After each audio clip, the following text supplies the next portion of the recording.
So until now, we've been talking about religious institutions and the important role they have to play in the development and propagation of the spiritual path. And here's the thing. Although these traditional systems are in decline, and this decline is essentially irreversible, we still need a means by which this eternal wisdom can be passed on from one generation to another. As I've said before on many occasions, throughout history, religion has only ever spread from one culture to another when embraced by an accepted framework of social norms. But through this process, the outer aspects of that spiritual tradition change over time. For example, we can see the important role that Japanese aesthetics have had to play in the evolution of Japanese Zen Buddhism. This was also the case when Buddhism spread into Tibet over 1,000 years ago. But there is a caveat here, and that is, although a spiritual tradition certainly needs to evolve as it spreads from one culture to another, there is always the danger that in this process, that tradition will become corrupted or diluted by incompatible philosophical ideas. For example, when the Buddhist view spread into China over 1,500 years ago, it became diluted with indigenous Taoist beliefs. However, when we cling to the outer aspects of a religion, without at the same time adhering to the inner realization, or at least understanding the philosophical principles, we become mere nominal believers of that religion. And we can see the evidence of this wherever there are religious institutions. There are Christians in name only, Buddhists in name only, Hindus in name only, and so on and so on. So as nominal Buddhist practitioners who do not understand the intent of the Buddhist teachings, we can easily be led astray by spiritual charlatans and false prophets. There is this tradition in India and Nepal, where the caretaker of a holy shrine is the principal beneficiary of offerings made to the altar. Of course, they may have some natural faith in Buddhism or in religion in general, but more often than not, they have never studied and are certainly not seasoned practitioners. Dedicated practitioners are not interested in becoming some kind of spiritual tour guide. They seldom frequent these places and in general prefer to spend their time in isolation, meditating and studying the Dharma. So basically, monasteries that are full of cute little monks and nuns, where there is no hope of becoming learned or experienced in practice, are all closing their doors one by one. And the few exceptional hermitages that have authentic teachers and the opportunity for study are flourishing. And this is the case in the retreat in Nepal, where I spent 8 years studying and practicing. Basically, if you want to go there for a short retreat, you will have to wait 1 or 2 years.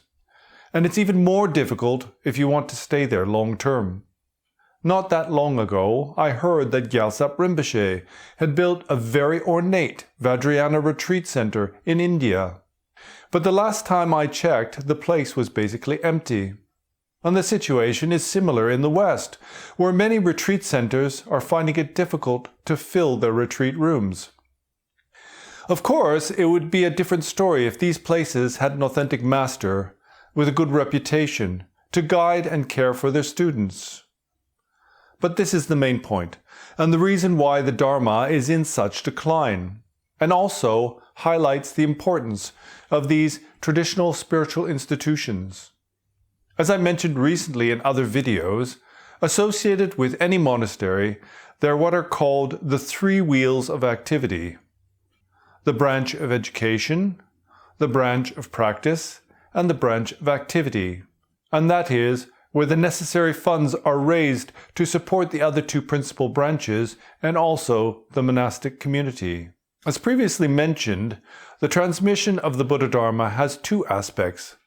One is the transmission of realization, and the other the transmission of the scriptures. So we need a monastic college in order to sustain the transmission of the scriptures. And we need a retreat center in order to sustain the transmission of realization. And of course, on top of that, we need the necessary funds or spiritual income to sustain both of these. But even if that institution has sufficient funds, however, in the monastic colleges, there is no learned professor, or likewise, in the retreat center, there isn't an experienced meditation teacher, then regardless of how rich the monastery is, it will not be able to perpetuate the transmission of the Dharma. So as you can see here, there are many interdependent factors necessary to propagate the Dharma, and furthermore, to stop it from falling into decline. In China, for instance, there are many wealthy monasteries, but nearly all of them lack learned teachers or experienced meditation masters. The monks spend much of their time performing ceremonial rites, which is an important source of income, but very little is done to actually promote the Dharma in terms of learning or realization. Now, although this situation is dire, as I said before, all is not lost. There are places of practice and study, like the hermitage I visited in South Korea, and the nunnery of Jingguansa that I mentioned earlier. And the contrast between this nunnery of Jingguansa and the historic monastery of Bulguksa in the province of Gyeongju couldn't be more striking. At Jingguansa, not only were there practicing mendicants, but unlike Bulguksa, where most of the visitors were merely tourists, the people at this nunnery were clearly devout Buddhists, pilgrims rather than tourists. And this was evidence, for example, because rather than putting a few hundred won in the donation box, as one would do at any national park or museum, these visitors would bring small bags of rice to offer to the shrine.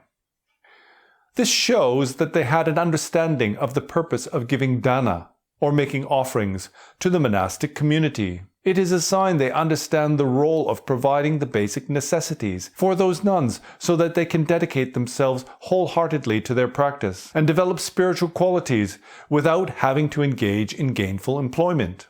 In the West, we see this activity of making offerings to the monastery as if it were some kind of tithe or merely a form of charity. You often hear Westerners make such comments as, "Why don't you Buddhists go out and get a job instead of expecting others to pay your way?" This is a very different attitude to people from Buddhist countries like Burma and Sri Lanka. They see spiritual practice to be something beneficial to both self and other, and also appreciate how difficult it is to dedicate one's entire life to the path. These lay people don't imagine for 1 minute that they themselves would be able to make the same kind of commitment. But at the same time, they value the role the monks and nuns have to play in society, and also consider supporting the monastic community as an excellent opportunity to practice virtue. The basic attitude is, these mendicants are doing the hard work for us, so we don't have to do it ourselves. And so these lay people are grateful for that, and naturally, they want to do whatever they can to contribute. Well, in the past, this system worked. It gave the lay practitioners a focus for their virtue and provided the conducive conditions for the spiritual practitioners to dedicate themselves to their meditation and study. In this way, both the mendicants and the lay people would have the opportunity to accumulate merit. But sadly, these days, this tradition is in decline. And here's the point. If the Buddha Dharma is to persist for another 2,500 years, then it will only be possible if somehow we are able to continue the transmission of realization and learning from one individual to another. And it's not enough merely to preserve the scriptures. For example, it isn't enough if we merely teach an AI, large language model, the entirety of the 84,000 collections of the Buddha's teachings. The meaning of the Dharma has to be cultivated in the mind of the practitioner. That individual needs to come to recognize or realize the truth of reality in their own personal experience. Libraries and computer models do not possess mind. Likewise, they do not have personal experience, and so are only ever able to regurgitate information and knowledge, and not to cultivate realization for themselves. But there is no guarantee that the Dharma will survive anyway. In fact, there is no guarantee that humanity itself will persist ad infinitum, all things being impermanent. So these are just a few of my thoughts on the important role that institutions have to play in the continuation and the propagation of any spiritual tradition. For my part, I will do anything I can to establish the conducive conditions for the Buddha Dharma to proliferate here in the West. Maybe the word proliferate is a bit too strong. Even if the Dharma is merely to spread in the West, it will take a lot of effort and also quite a bit of ingenuity. And it's not a matter of merely throwing a lot of money at the endeavor. And I have to say, up until now, this has very much been the strategy here in the West. The first thing we do when a Tibetan Lama comes to the West, for example, is try to give them $1 million. We think that this will, without a doubt, help them to establish Tibetan Buddhism here in our lands. But this attitude just proves that we do not have a Dharma way of thinking. Rather, we have a very worldly way of thinking. We think that money brings success. But realization isn't something that can be bought or bartered for. Realization is something that needs to be cultivated. And in order to cultivate realization, one also has to cultivate discipline. Like I said, when a Tibetan Lama from some village in the middle of nowhere comes to America, we think that if we give them some money, they can build a fancy temple full of golden statues, and then, as if by magic, Tibetan Buddhism will be established here in the West. We have this habit of lavishing them with expensive gifts and treating them to culinary delicacies. And by this, all that happens is they become spoilt and drift further and further away from the Dharma. You may not be aware of this, but previously I shared a story of Milarepa and the king of Bhaktapur. The king invited Milarepa to be the guest of honor at the royal palace and partake in a lavish feast. But Milarepa had no interest in going down to the royal court because he knew that fame and opulence is an obstacle to practice, and that realization is best cultivated in a barren cave on a desolate mountainside. But we're not going to understand this point. And that's because we have a completely worldly way of thinking. We think that something needs to be expensive to be good. And so we would rather pay for the Dharma than receive it for free. So we go looking for Dharma that has a fancy name or an expensive price tag, and look down on humble practices such as discipline and generosity.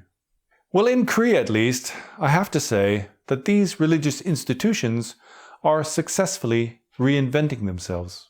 The nunnery at Jingwansa is a prime example of this. Using their ingenuity, they have established a new system based on a form of spiritual tourism called temple stay.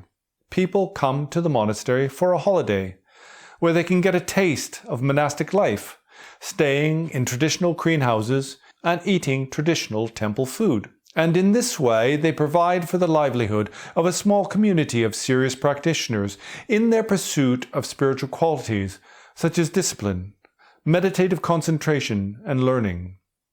Well, I think that's all I wanted to say on this topic, and so I will leave it at that for now.